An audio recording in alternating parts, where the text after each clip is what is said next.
Биз адамдар ар дайым жашообузга наразы болуп, акча, байлык, бийлик деп жүрүп, жан дүйнөбүз ушундай бир чоң жоготууга учурап жатканын билбей жаткандайбыз. Кээ бири туура деши мүмкүн, жок нерсени жок дейбиз деп.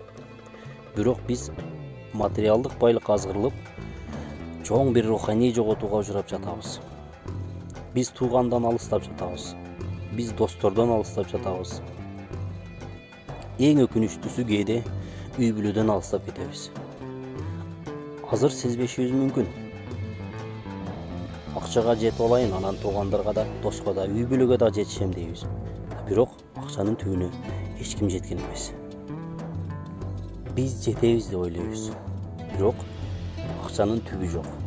Канча көп болсо, ошончо ой, ошончо чыгым, ошончо нерв да болосу. Анын үстүнө мынчалык чоң байлыктын жооп берери дагы оор болот. Бизге жараткан Аллах Таала белгилүү бир жашоого убакыт берген. Аны биз акчага кул болуп, ошол алтындай убакытыбызды өткөрүп жиберишибиз керек. Албетте, акча дагы керек, бирок орду менен.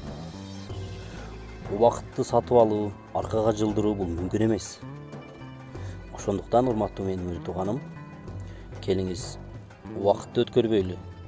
Ошол эле учурда жакындарыбызга, семьяларыбызга, тууган досторубузга дагы көңүл болуп, өзүбүздү өзүбүз руханий жактан көтөрүп, бар нерсеге шүгүр дейле.